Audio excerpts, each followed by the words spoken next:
Prophecy of the end times. That's something that we all wonder about, we look at, and sometimes people even do some guessing. And it's important that you always observe. That's what a watchman is for, is to watch. We have had a very strange phenomena in this since Passover of last year, that we have had a segment of 6 months period set aside and separated. They completed the 16th of this month at Jerusalem. And that should tell you something. And it was a beautiful eclipse there at Jerusalem. It just was, you couldn't ask for a better one. The old moon red and finishing. In other words, we had the Passover of last year, 6 months later, at the Fall Fellowship, which is the moon that sets the time for the Feast of Tabernacles, for those that use the moon calendar. Exactly 6 months. 6 months to the day from that day to Purim of this year. And then 6 months exactly from that day to Jerusalem. That gives you 3 segments of 6, or 666. All right? Now, you're supposed to watch. As Jesus would say, you can tell by looking at the weather, the sky, maybe if it's going to rain. But are you aware of the other things that He's bringing forth? Now, basically, that's what we're going to be discussing today is phenomena. So, I don't have to tell you all what 6 plus 6 plus 6 is, do I? For those of you that do not have your computers, it's 18. All right? Isn't that wonderful? You came all this way to find that out. Isn't that wonderful? But 18 is being pointed out in more directions than one and more signs than one, and it means bondage. But not for us, but for those that choose to remain in bondage. But I believe that is the meaning of the sign, that it is time for us truly to come out of bondage. And that's why I chose my topic today. We should have been already. I hope you have been. I have been. Because it doesn't matter about the world. We know the King. And the King takes care of His own always. Now, that doesn't mean there's not going to be trouble, and that doesn't mean that some calamity might take place. That's nature. That's life. But as far as you're believing and observing God's Word, that is something you must always remain focused upon. Signs are not worth a dime unless you can affix them to God's Word. I want to say that again because some people get carried away. They lose their focus, lose their way. Signs are not worth a dime unless you can hook it into Scripture. It must tie to Scripture because that's the way God speaks to us concerning seasons and time. And don't ever let anyone pull you away from that. That's very important. If there's any one thing I have noted among people that like to study, is it's real easy for them to lose their focus by going out on a goose chase, a wild goose chase. All right? Don't ever let anyone do that to you. Stay focused on the Word, because that's exactly how it's going to come to pass. And so we've got to fix 18 to that, or we're nowhere.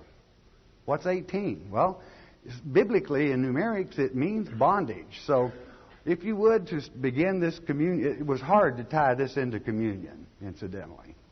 Prophecy and communion, because they kind of are separate, but I did it. We're going to do it. Open your Bibles to Luke chapter 12 for me.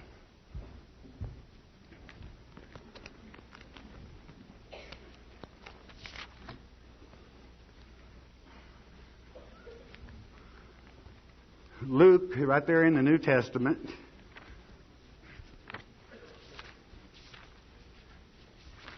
And we're going to take chapter 12. Let's pick it up, if we may, with verse 49, the teachings of Christ. Luke 12. What I want you to focus on here is what season is He talking about? What's His subject?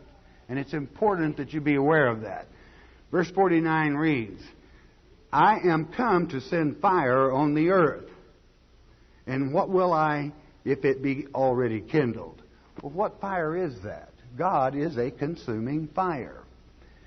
And within that you find the whole purpose of God is division. The division began not by our Father, but by Satan in the first earth age. And this earth age is about division. That's separating the wheat from the chaff. Separating the good from the bad, but yet even giving the bad a privilege and an opportunity of changing their lot. Because why? They're God's children. And He loves them. Thus, each child must prove themselves, and each child has the right to make his or her mind up whether they're going to follow the ways of the world or whether they're going to follow God. And quite frankly, when it's all said and done, the purpose of this earth age is to take those to His bosom that choose Him, and we're going to get rid of the rest. Why? We don't need them. Satan has caused too much trouble. And that's what Father is about, is separating those of free will. Now please leave election out of this for a moment. Those of free will that choose Him from those that absolutely would not, and those that would simply cause trouble in the eternity over and over and over. It's like God said in Proverbs as we were teaching it here this past month. You take a loser and bail him out and get ready, you're going to do it a whole lifetime. You're going to bail him out over and over and over. Now, I said a loser. Until he wants to help himself, you're not going to change him. You can pray for him if you want to. Pray night and day for him if you want to.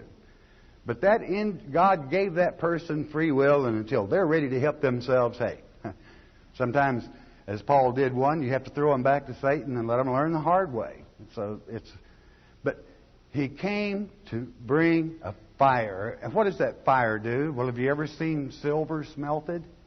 Well, I don't imagine many of us have. I happen to be one that has a little gold, but in silver. But it takes a lot of heat to bring the good out sometimes, to get the old slag kind of pushed off to the side. That's the fire. And he said, how well if I will find that kindled, meaning that you, His election, and those with free will that choose Him are already turning the fire up. All right? Like I was fixing my breakfast this morning, scrambling eggs. I'm not an expert. And I like to get fancy every once in a while, but I had the fan going. And when scrambled eggs hit a fan, I've got a mess. Got a mess to clean up when this is all over. That's just life, isn't it? Now, where was I? Okay. But each person makes their own way in that sense, So turn that fire up. Scramble those eggs if you have to, But it'll all come out. It's not going to hurt anybody. Don't cast your pearls before swine. You can always risk one because you got so many of them. But hey, if they won't receive it, you're wasting your time and you're doing more harm to them than you're doing good. Because when somebody said no once and they mean it, well, you're just driving them further and further away each time you get in there and nudge. That's called nitpicking and meddling. That doesn't work. You don't care. You may care, but save the pearls. There's so much new fertile soil in the world today to plant seeds in. Why mess with somebody that chooses not to? That's what the fire is about. That's what He means. I come to bring fire. Well, we've heard He said peace. Well, it is peace at the same time to get rid of the slough-offs. Okay? And again, I want you to realize, focus, that's the base, prime reason for this earth age, is to separate. Because we've got an eternity to go through, and I don't know about you, but I haven't enjoyed having the slag mixed in among us and having to put up with them as much as I would like to have. Okay? It would be better after they've had the last chance just to get rid of them. Blot them out. You won't remember them. That's it. That's the name of the game. Don't lose focus of that. That in itself is love. Why? God loves you, and He wants you to have that eternity. Being totally fair to every child to make their choice, but an eternity of peace, real peace. Okay, verse 50. But I have a baptism to be baptized with, and how am I straitened? That word in the Greek is pained. I'm really pained till it be accomplished. He was anxious. Christ was anxious. Why? To pay the price that those that would fall short could call upon and have their debts paid in full as far as sin is concerned. He was paying to do that. That opened the way. That made Him the way. Man, there is love written all over that. That He was anxious to pay that price on the cross so that you and you and you could, because when you mess up, say, Father, I'm sorry. I want to do better. Help me. Strengthen me. Show me the way. Guide me. And we have this to go by. All right? 51. Suppose ye that I am come to give peace on earth? Now understand earth, that means bring peace to this situation. I tell you, nay, but rather division. And there again, God's prime purpose is to divide the wheat from the chaff. To ultimately get rid of, and I know this may fall kind of sound a little hard, to get rid of the evil, but that's their choice.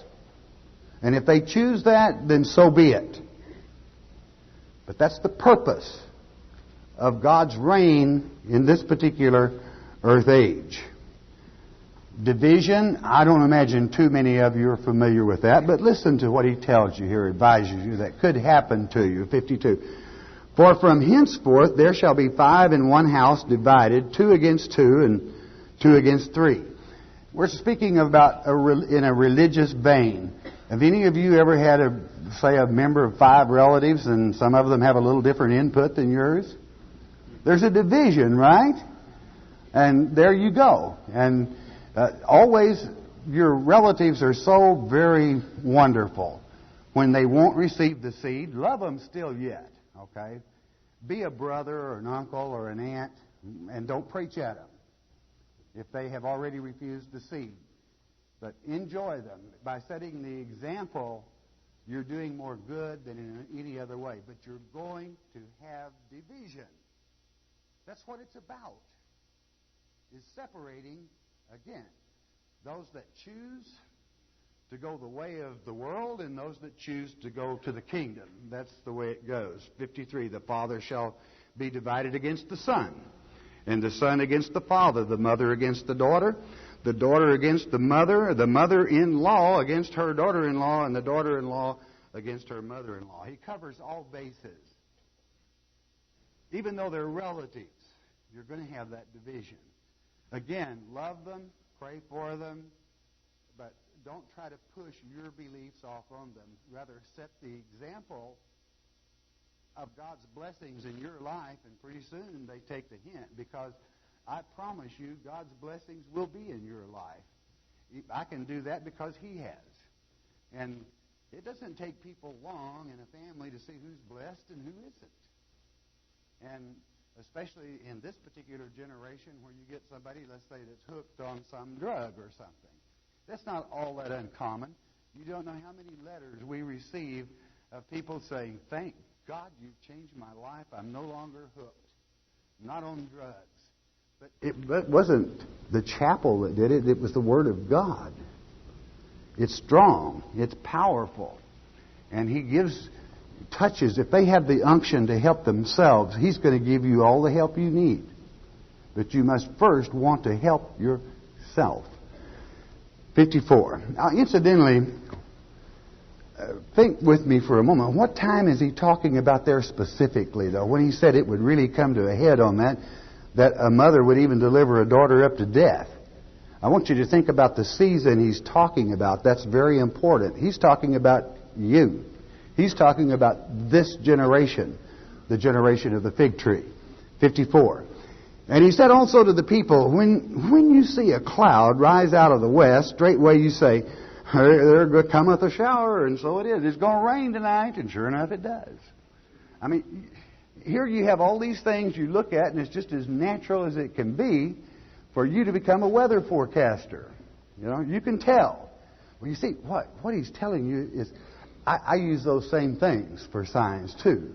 You know, that if you look close enough, occasionally you might pick 18 out of an 18-month period.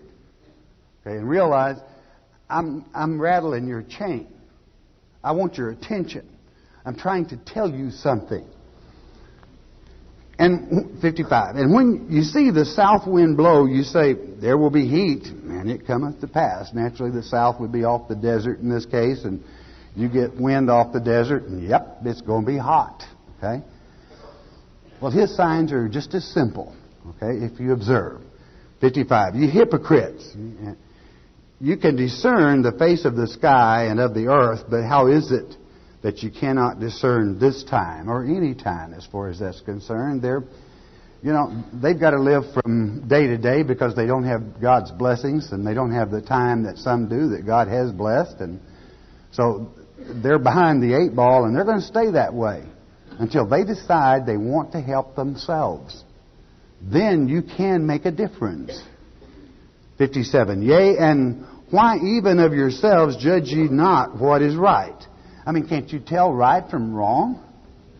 In other words, there is a division taking place. Which side are you going to be on? The right side or the wrong side? 58. When thou goest with thine adversary to the magistrate, again appoint a time, and thou art in the way, give diligence that thou mayest be delivered from him, lest he hale thee to the judge deliver thee to the officer cast thee into prison. I tell thee, thou shalt not depart thence till all thou hast paid the very last mite. In other words, you have to be a little wise. That'd be okay, Dennis. Dennis, it's not picking up on here. It'll be okay. I have your attention to where that sound is not bothering you, right? Pay attention. Okay. Don't start. Okay. All right. So, what he's saying here is, don't go out here chasing the snake's tail, feeling you have to prove how much you know to everybody, regardless of who they are or what they are, especially as we come into this generation that has 50 years, that's to say a jubilee on it. Or that snake, if you touch his tail, is going to turn around with his old head and he's going to bite you. Okay? That's the analogy. Be careful. You are for one specific time, and that is to be delivered up before the spurious Messiah, and then the Holy Spirit will say it. We don't. We're not that sharp yet. Okay? And may never be. But anyway, you do what you're told to do, and that's what this word says to do. I mean, there are so many words, like another place in Matthew, it says, if you pass him in the byway, agree. That means with, hey, cool cat. Anything to get on. Don't waste your time with them is what he's saying. There's a division. That's what it's all about. It's that simple. Separating the wheat from the chaff. Chapter 13, verse 1.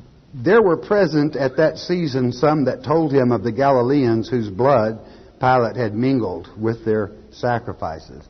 Now, what did that say? Forget about the blood. Forget about Pilate. What did it say? At that season. So stay with me in the time frame. We're still talking about the same time that he's talking about, and that is, say, the generation that would be delivered up. So you got it nailed real good. Okay? And there is no biblical history. Josephus in the Antiquities, 18 verse 4, some think, but I doubt. I think it was still a different time. It was a calamity. I mean, it was an act where some people were in the wrong place at the right time. It wasn't something they did. They just got butchered. Okay? Well, what does that have to do with God's purpose and plan? Verse 2. And Jesus answering said unto them, suppose ye that these Galileans were sinners above all the Galileans, because they suffered such things? So many people always have the tendency to place national or calamity in their lives with sin. I'm talking about natural things. Be smarter than that, okay? We live in a world where things are dangerous, and we play with dangerous toys sometimes. Calamities happen, but it has nothing whatsoever to do with sin. That's what Jesus is telling you. Just one doesn't reflect on the other. So what does that tell you? Especially at this time, there's going to be calamity. There's going to be things happen. And it may be very tearful. It may be very sad. But stuff happens. Okay? It just does. But if you're right with Him, it's not going to bother you anyway. Because you know He's in control. It happened. You can cut it. You can handle it. Okay? What should you do, though? 3. I tell you, nay. No, their sin wasn't any different, more or less, than anyone else's. But except you repent, you shall all likewise perish. In other words, what does repentance bring you to? It puts you into the wheat rather than the chaff. And that's what this earth age is about. Division. Separation.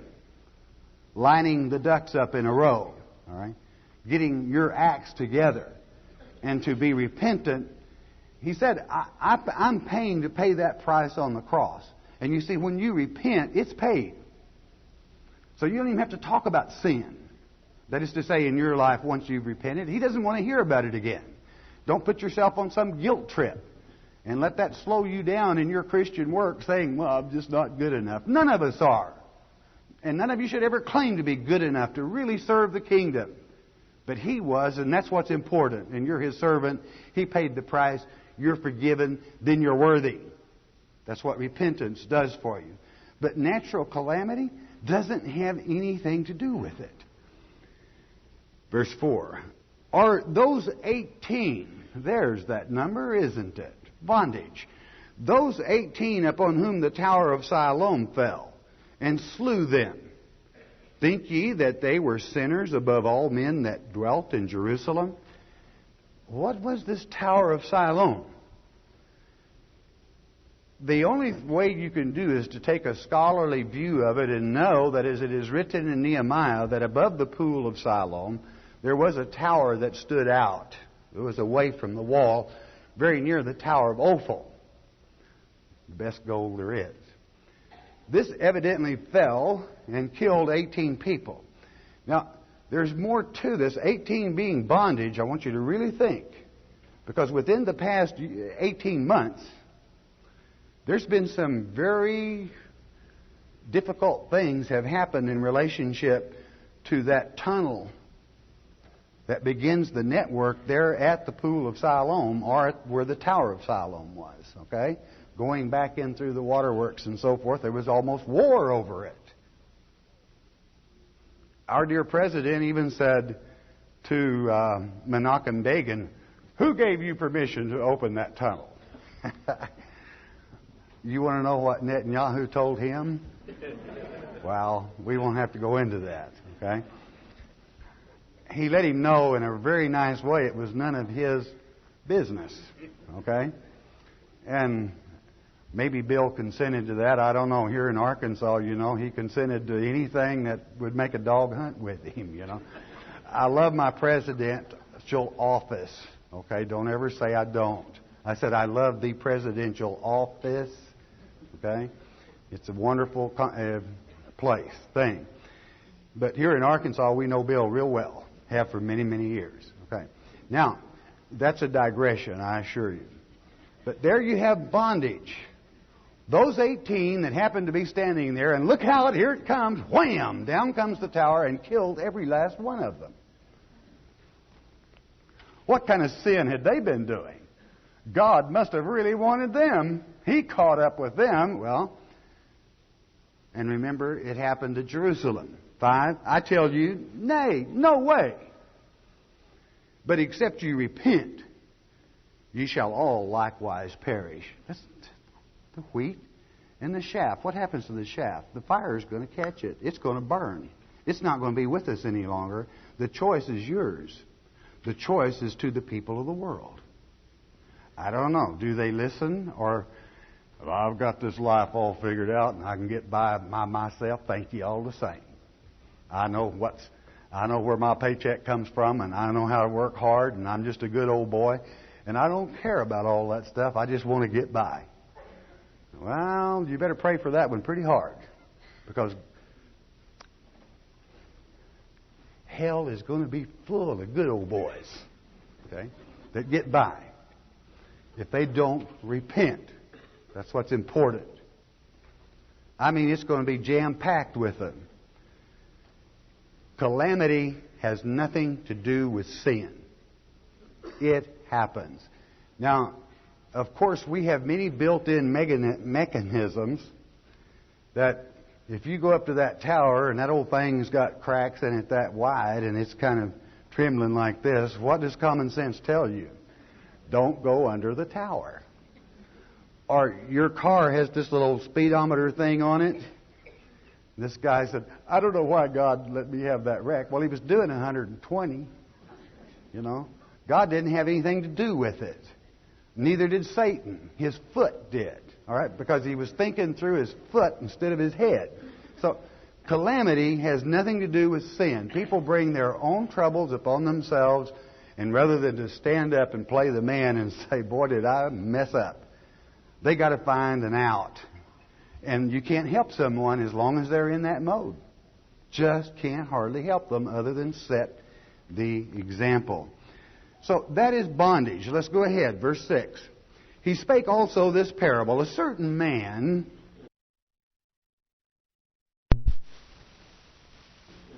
had a fig tree planted in his vineyard, and he came and sought fruit thereon and found none. You all remember when Christ wilted that fig tree. And you know the parable of the fig tree. I hope every one of you in here do. If you don't, shame on you. The good figs and the bad figs of Jeremiah 24. Because Christ didn't say, maybe you should learn that parable. He said, learn it. And He meant it. So I hope that when this word fig, considering we're talking about the end generation, that kind of 2 and 2 makes 4 instead of 5 for you, okay? There wasn't any fruit on it. Well, what did He say when He wilted that fig tree? Never again will you, not the good fig, but the bad. Verse 7. Then said He unto the dresser of His vineyard, behold, these 3 years. Whoa, 3 years. Well, that's supposed to be almost half of the last week, isn't it? Interesting, what? I come seeking fruit on this fig tree and find none. Cut it down, why cumbereth it the ground? In other words, it's no good. It's chaff. Burn it. Now, you see that example, and many of us would say, well, this has to do with John and Christ. You know, Christ was the one that owned the land. John was the farmer. Well, that was good for the first advent, but this is about the second. Okay? Verse 8. And he answering said unto him, Lord, let it alone this year also, till I shall dig about it and dung it. Let's give them an opportunity to practice free will, all those that come through this world up to that generation. And then give them that privilege, and we'll set the example to show them how to live and produce fruit. And give them that opportunity. What did He say? 9. And if it bear fruit, well, and if not, then after that, thou shalt cut it down. And you remember the harvesting of the tares in Matthew 13. You remember that. It's a time of division, of separating the wheat from the chaff. That's what this life is about. Verse 10. And he was teaching in one of the synagogues on the Sabbath. 11. And behold, there was a woman which had a spirit of infirmity 18 years. Wow, there's that 18 again. And was bowed together and could in no wise lift up herself. Now in the Greek, this means that a demonic spirit had her bowed. Now Christians can't operate under that condition. And that woman represents God's church, so to speak, or Israel actually, or however you want to say it. And with that evil spirit, she couldn't function. And she had had it 18 years. Now that makes bondage just jump right out in your face. She had been in bondage to that evil spirit for 18 years, being in Numeric's bondage. Oh, what in the world do you do in a case like that? Well, I hope you know. And do such things exist today? You bet they do. And again, as you've heard me say many times, there's not one behind every bush. But believe you me, they are present. And discernment helps one with that. What it means also is Satan can tie you up if you let him. I mean, he can tie you up. You fall off in a bunch of these little things of the world that you've been told to stay out of. Well, I would never do any sin. Well, how about usury? How about getting yourself so tied up in usury that you can't even breathe from one minute to the next, and you were told not to? You know? Who's got you bound there? Now, I know that there's many that can't help it. You got that way, but you can do something about it. Just one day at a time, and I don't care if you only get ahead 1 penny. Get it done. Get it taken care of. All right? But there are many things in this world, I only use that as an example, that you can get yourself bound up in. It can even be food. That is to say, not obeying the health laws until you get down to where you can't even think straight.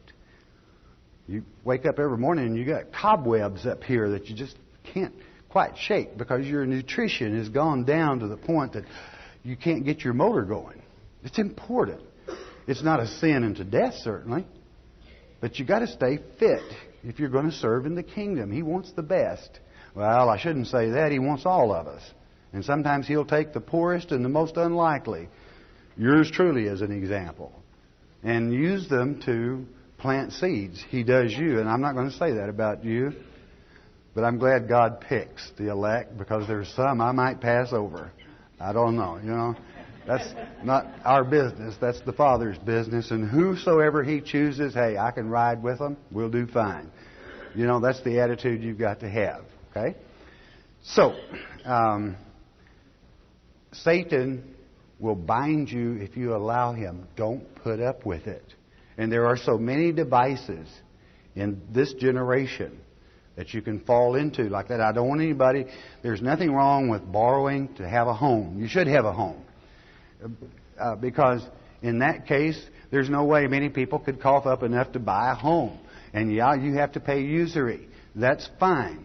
Because at the end of the year, you've got a lot more than you would have if you had rent receipts in your hand. Do you know what rent receipts are worth at the end of the year?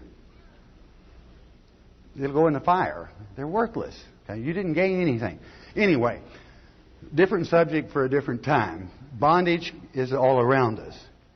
Shuck yourself free from it. What will set me free? How many of you in here can say what sets you free? The truth will set you free. What truth? This truth.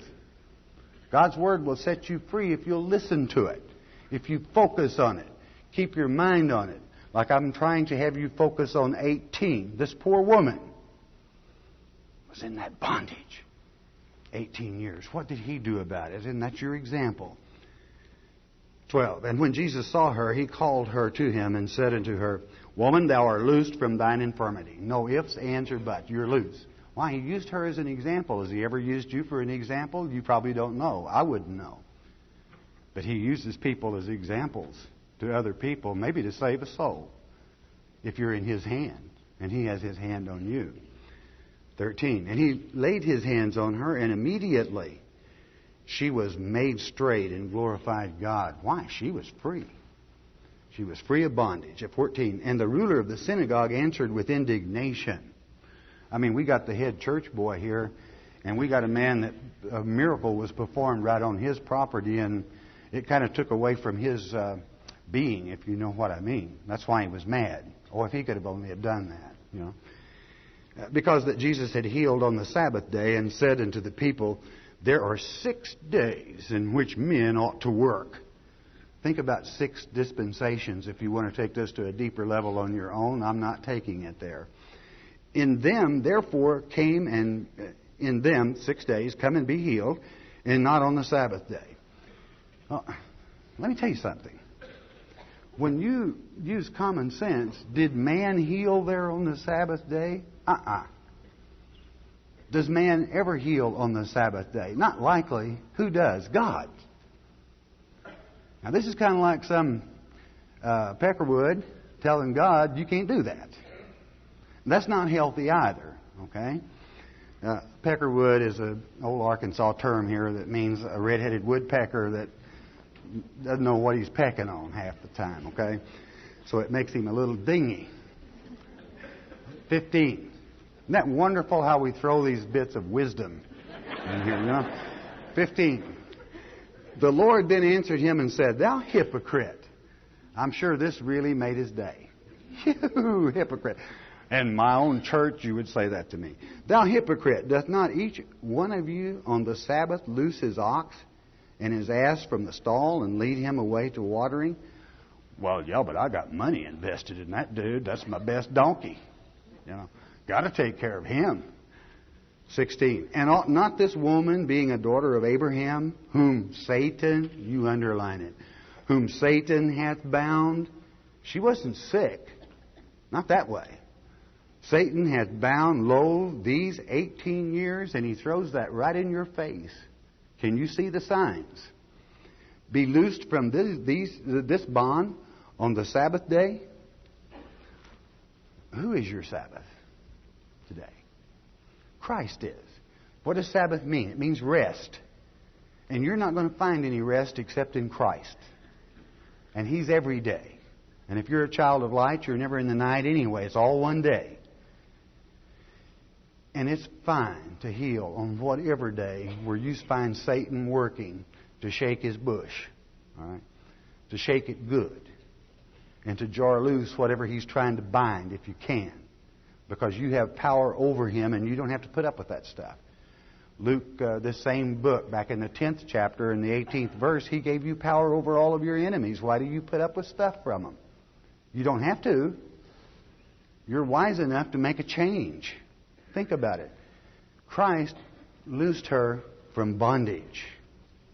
Now, it would seem to me that inasmuch as we have had these 18 months running, and we look at this world today and we see the things that have happened, I think He's telling you something.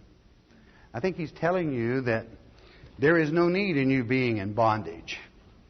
That in your Sabbath, which is to say Christ, that you can be loosed.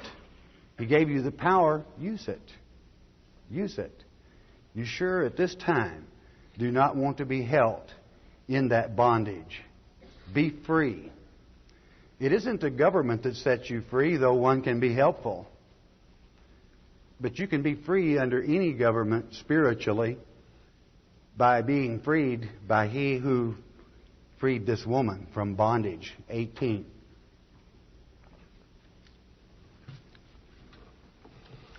Verse 17. "And when he had said these things, all his adversaries were ashamed, and all the people rejoiced for all the glorious things that were done by him." Over and over and over he set the example. 18. "Then said he, Unto what is the kingdom of God like?" Think about it. Ask yourself. "And whereunto shall I resemble it?" What am I going to try to put it in English here, or Greek or Hebrew, whatever we might be reading. 19. "It is like a grain of mustard seed, which a man took and cast into his garden. It grew and waxed a great tree, and the fowls of the air lodged in the branches thereof." You can create or start a work. One little seed will start a work. But if you're not focused, when it gets real big, you can look up in the top branch and say, "Well, where'd that dirty bird come from? How'd he get up there in that? Why didn't I recognize that?" Okay. So what he's saying is the kingdom of heaven is like that. People are drawn to it, and sometimes they don't belong. Division, culling, wheat from the chaff. Now, that isn't up to you to do. That's God's business there. He does the judging. We don't. And what do you do if you find a dirty bird up there? You grab that sucker down and bathe him. All right? Whatever works for you, do it. If it's possible, at least take note. Don't let somebody wreck your life. "Well, he's a good old boy, though, and I just wanted to try to help him." Yeah, and he kicked the props right out from under you, and you busted yours. Okay? You've got to stay in control. You've got to stay focused. I mean, please understand, I'm not saying be anti-helpful to people. We're supposed to be helpful. But be wise enough to understand when Satan's trying to bring bondage into your life or your ministry or your seed planting or whatever. Okay? My word, that's what you're supposed to be. Is sharp and can discern good from bad. Most people can tell that. And don't start trying to bring calamities into it. Repent. See if that old boy repents. If he doesn't, hey, you got trouble. Okay, a word to the wise is sufficient. 20. And again he said, whereunto shall I liken the kingdom of God? 21. It is like leaven, which a woman took and hid in 3 measures of meal till the whole was leavened. Now, leaven is usually always used in a negative sense. And think back for a moment in your mind. The leaven of the Pharisees and the Sadducees, that was bad because it was doctrines and traditions of men. And leaven usually is very bad. But at the same time, if we apply that to the bread of life, and this will make some uncomfortable, it's going to go through the whole loaf, okay?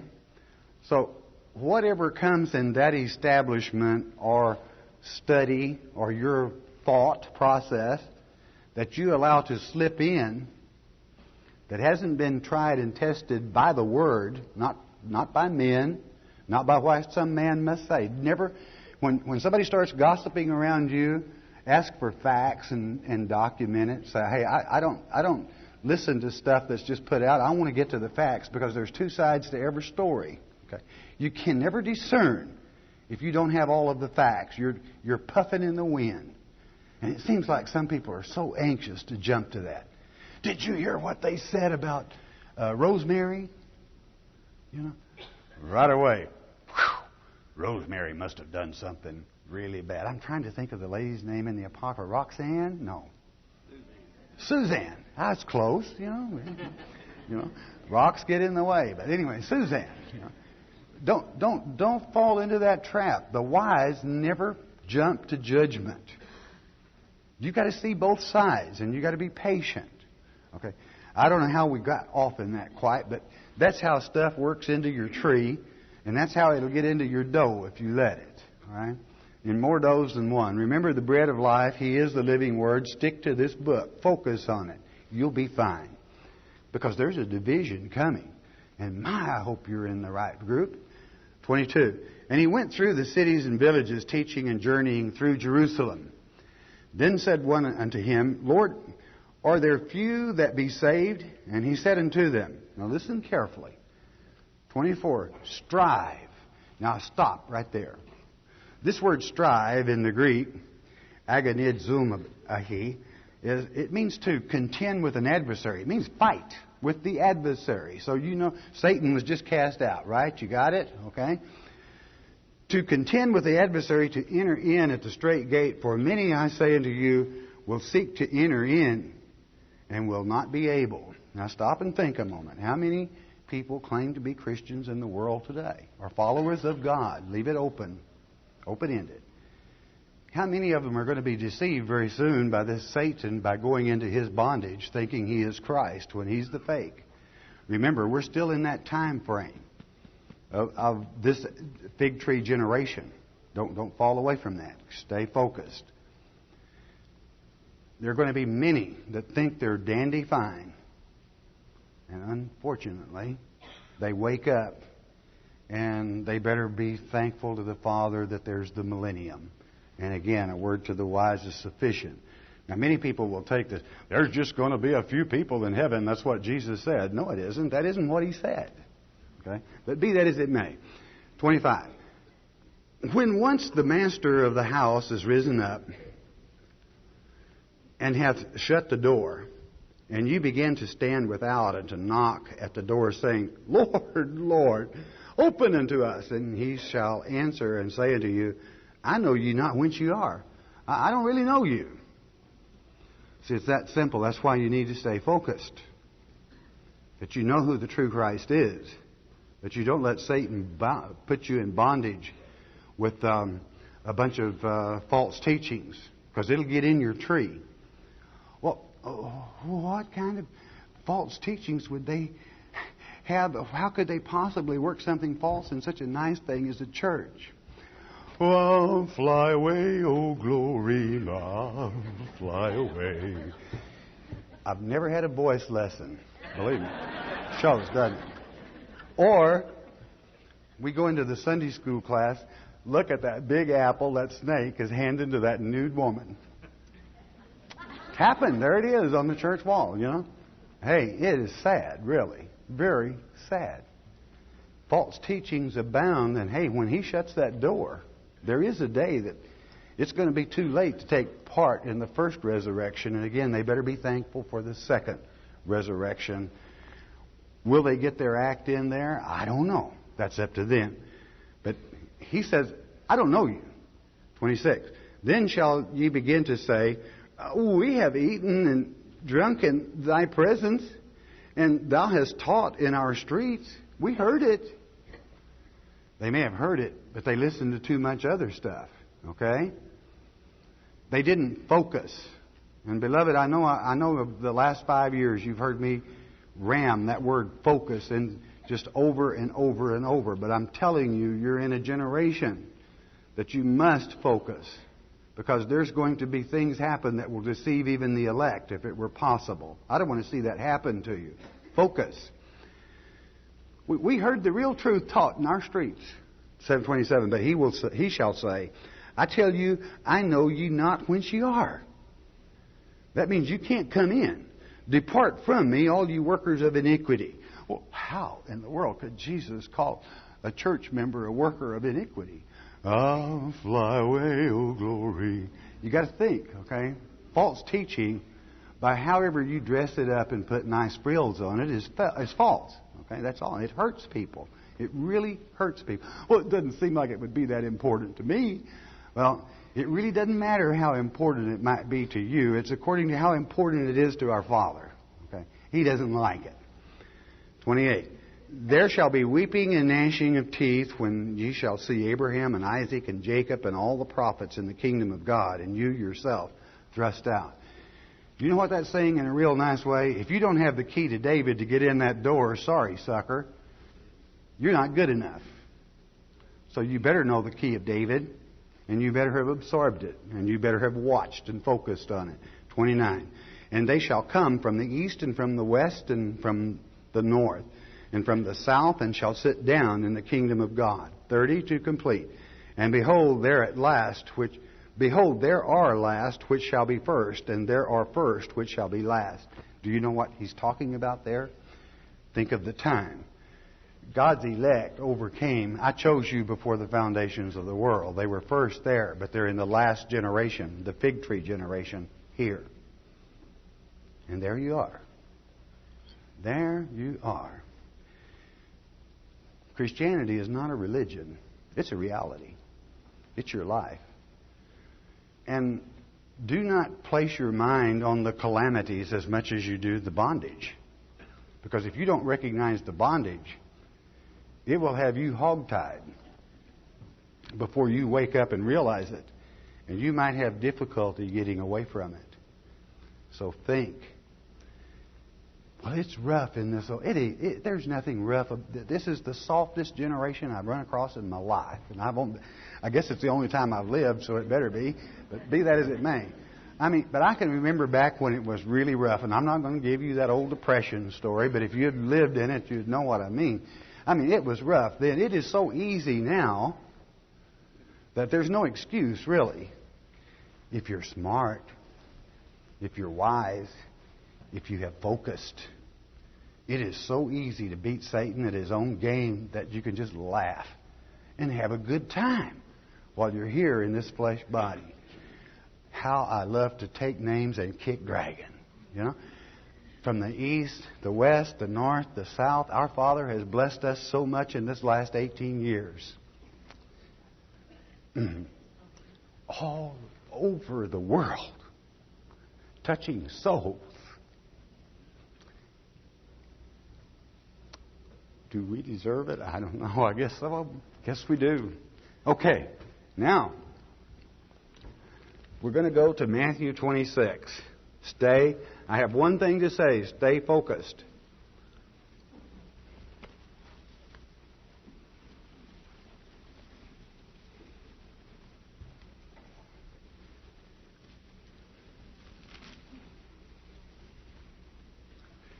This is where we work this into communion service, right here. Okay? the time, and what time? Well, let's read it. Let's start with verse 27 of Matthew 26. And he took the cup, and he gave thanks, and gave it to them, saying, Drink ye all of it. 28. For this is my blood of the New Testament. It's the new covenant, the new promise, which is shed for many for the remission of sins. That's why you repent. That's why you rise above it. Listen to what he says, though. 29. But I say unto you, I will not drink henceforth of this fruit of the vine until that day when I drink it new with you in my Father's kingdom. That's why I can be so thankful that he has blessed this ministry. You know, words do not seem to express that this little old group has over 200,000 active members. Think about that, around the world. And what can you say other than be thankful, you know, that our Father has chosen such a wonderful group to take that wine and to take that bread, the truth, and bless people with it.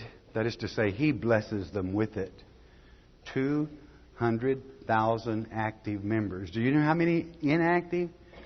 I don't know. We go into over 100 million homes, and it is said we only hear from 1 out of 1,000 that listen.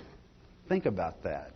That's a bunch of people that at least have an opportunity to hear. And am I saying this is the only ministry in the world? No, I'm just saying I'm thankful we're so blessed. Why? Because we keep man out of it, and we keep Christ in it. We keep the Word in it. And we say, focus on that Word. Don't focus on men. Don't focus on people. Love them, yes.